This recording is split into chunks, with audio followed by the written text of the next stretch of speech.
मध्य प्रदेश में एक भीषण हादसा हुआ है और इंदौर से पुणे जा रही बस धार जिले के खलघाट में नर्मदा नदी में गिर गई। मिली जानकारी के अनुसार अब तक 13 लोगों की मौत की पुष्टि हो चुकी है। बस में तकरीबन 55 लोग सवार थे। मध्य प्रदेश के गृह मंत्री नरोत्तम मिश्रा के मुताबिक 15 लोगों का अब तक रेस्क्यू भी हो चुका है। नर्मदा नदी फिलहाल उफान पर है। रेस्क्यू ऑपरेशन लगातार जारी है। तस्वीरें हम आपको दिखा रहे हैं। बस नीचे गिर गई और उसके बाद एक बड़ा हादसा हुआ है। 55 यात्री सवार थे, कई गंभीर रूप से जख्मी हैं।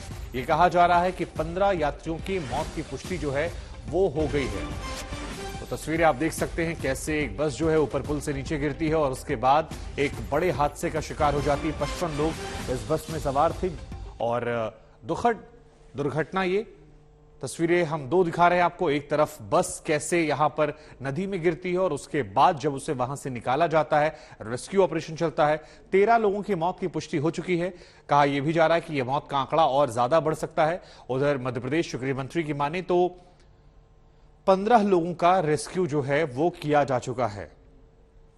तो 15 और 13 28 लोग जो हैं उनको लेकर जानकारियां सामने आ चुकी है, जिसमें 13 की मौत की पुष्टि हो गई है, 15 के रेस्क्यू की पुष्टि हुई है। बाकी लोगों को लगातार तलाश रही है यहां पर टीमें और यह माना जा रहा है कि मरने वालों का जो आंकड़ा है वो और ज्यादा यहां बढ़ सकता है।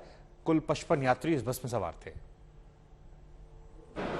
महाराष्ट्र सरकार की रोडवेज की बस थी,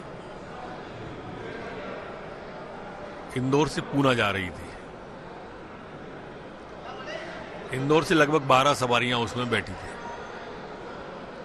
मां नर्मदा के पुल पर ब्रेक फेल हुआ या स्टीयरिंग, ये जांच का विषय है। वो नदी में समाहित हो गई, नदी में गिर गई। 15 लोग बचा लिए हैं उसमें से, पर 12 लोग अभी जो निकले हैं वो नहीं बच पाए हैं।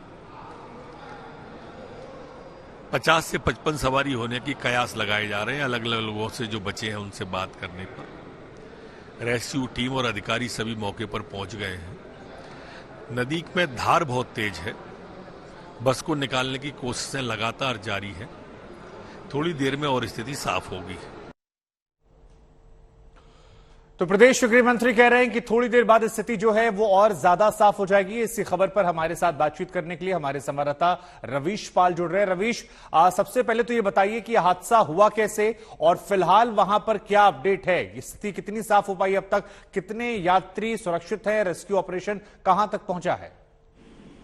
देखिए, सबसे पहले आपको बता दें कि हादसा कैसे हुआ इसकी अभी जांच की जा रही है, लेकिन प्रत्यक्षदर्शियों का जो कहना है उसके मुताबिक बताया जा रहा है कि बस ड्राइवर ने अपना संतुलन खो दिया था और नदी के बीचों बीच जब ये बस पहुंची है तो उसी दौरान संतुलन खोने की वजह से जो रेलिंग है उस रेलिंग को तोड़ते हुए बस एकदम नीचे जा गिरी।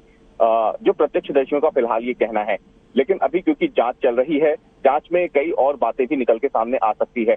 क्योंकि कुछ लोगों का ये भी कहना है कि रॉन्ग साइड से एक दूसरी गाड़ी आ रही थी, उसे बचाने के चक्कर में ये हादसा हुआ है। लेकिन ये जांच का विषय है। अभी प्रशासन की प्राथमिकता पहले ये है कि ज्यादा से ज्यादा जीवित लोगों को वहां पे बचाया जा सके। अभी तक जो 15 लोग निकाले गए हैं उनमें से कईयों की हालत गंभीर बनी हुई है, क्योंकि बस जब नीचे गिरी तो वो एक चट्टान पे गिरी है। पहले उसका इम्पैक्ट बहुत तेज हुआ था, जिसकी वजह से बस पूरी तरीके से चकनाचूर हो गई और उसके बाद बस जो है पलटी होकर के नदी के पानी में गिरी है। नदी के पानी में से भी कुछ शव निकाले गए हैं। बस को क्योंकि क्रेन के द्वारा ऊपर निकाल लिया गया है तो उसमें कुछ शव फंसे हुए थे और ऐसे करके कुल तरीके से अब तक 12 शव निकाले जा चुके हैं। कुछ नदी में से निकाले गए हैं, कुछ बस के भीतर से निकाले गए हैं। अभी ये पता लगाने की कोशिश हो रही है कि हादसे की वजह क्या रही। कई घायल हैं जिनकी हालत गंभीर है, इसलिए माना जा रहा है कि मृतकों का आंकड़ा बढ़ सकता है। कई लोग तस्वीरें देखकर रवीश हमें समझ में भी आ रहा है कि आंकड़ा बढ़ेगा। दुखद हादसा है, लेकिन गृह मंत्री वहां कह रहे थे कि 15 लोगों का रेस्क्यू हो चुका है, 13 की मौत की पुष्टि हो गई है, तो 28 तो ये क्या बाकी सभी लापता भी चल रहे हैं, उनके बारे में कोई खुश खबर नहीं? और इन 15 में से कितने ऐसे हैं जिनकी स्थिति बहुत ज्यादा गंभीर है? जी, 15 में से 5 से 6 लोग ऐसे हैं जिनकी स्थिति बेहद ज्यादा गंभीर है। उनका इलाज चल रहा है।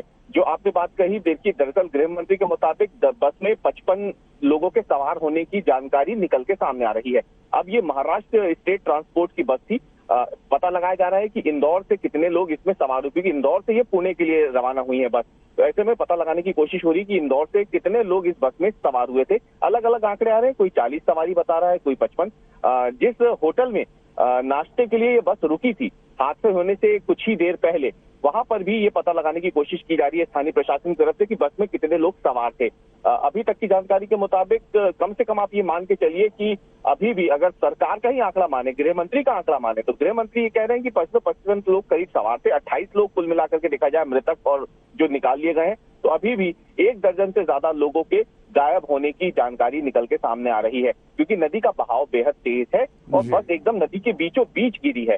तो ऐसे में माना जा रहा है कि कुछ लोग बह भी गए हों नदी में, और इसीलिए एसडीआरएफ की टीम को नदी में आगे के हिस्से में तैनात किया गया है, जहां पर वो रेस्क्यू ऑपरेशन, सर्च ऑपरेशन चला रहे हैं।